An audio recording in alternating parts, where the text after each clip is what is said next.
Sleep paralysis.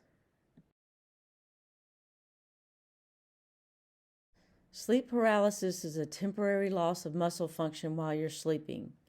It typically occurs as a person is falling asleep, shortly after they have fallen asleep, or while they're waking up. According to the American Academy of Sleep Medicine, people with sleep paralysis usually experience this condition for the first time between the ages of 14 and 17 years old. It's a fairly common sleep condition. Researchers estimate that between 5 and 40% of people experience this condition. Episodes of sleep paralysis may occur along with another sleep disorder called narcolepsy. Narcolepsy is a chronic sleep condition that causes overwhelming drowsiness and sudden sleep attacks throughout the day. However, many people who don't have narcolepsy can still experience sleep paralysis. This condition isn't dangerous. Though it can feel alarming to some, no medical intervention is usually necessary. The most common characteristic of an episode of sleep paralysis is the inability to move or speak. An episode may last for a few seconds to about 2 minutes. You may experience feeling as if someone is pushing you down, feeling like someone or something is in the room, feeling fear, hypnagogic or hypnopompic experiences, which are described as hallucinations during, right before, or after sleep. Antidepressants can help reduce the number of dreams you have, which lessens sleep paralysis.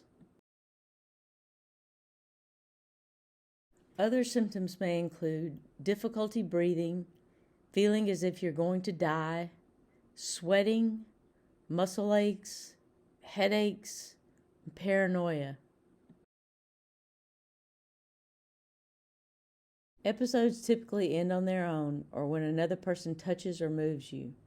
You may be aware of what's happening but are still unable to move or speak during an episode. You may also be able to recall the details of the episode after temporary paralysis disappears.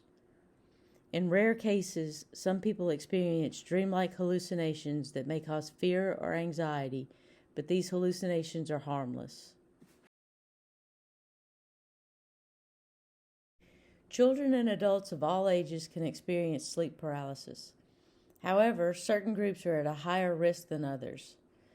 Groups that are at an increased risk include people with the following conditions: insomnia, narcolepsy, anxiety disorders, major depression, bipolar disorder, or post-traumatic stress disorder. Sleep paralysis is also usually caused by a disconnect between mind and body, which happens during sleep. The usual causes include poor sleep hygiene or not having proper sleep habits that are necessary for good quality sleep, or sleep disorders like sleep apnea.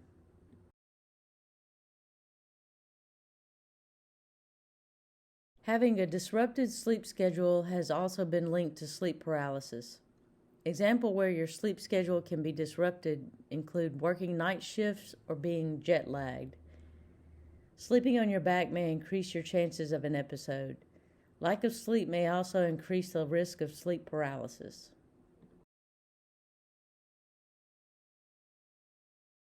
No medical tests are needed to diagnose sleep paralysis. Your doctor will ask you about your sleeping patterns and medical history. They may also ask you to keep a sleep diary documenting your experience during sleep paralysis episodes. In some cases, your doctor may recommend you participate in an overnight sleep study to track your brain waves and breathing during sleep.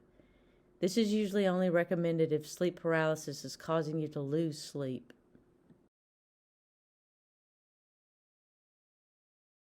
Symptoms of sleep paralysis typically resolve within a matter of minutes and don't cause any lasting physical effects or trauma. However, the experience can be quite unsettling and frightening.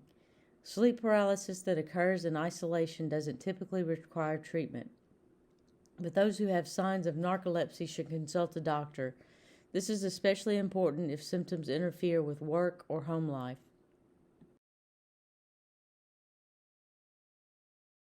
Your doctor may prescribe certain drugs to help manage your sleep paralysis if narcolepsy is the underlying cause. The most commonly prescribed medications are stimulants and selective serotonin reuptake inhibitors, such as fluoxetine, which is Prozac. Stimulants may help you stay awake.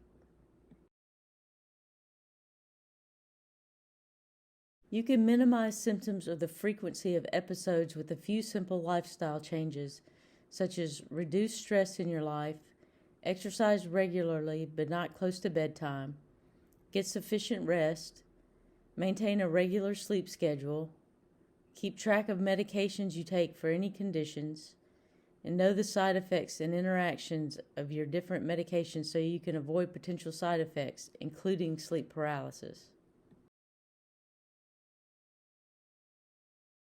Following these tips can also help prevent sleep paralysis.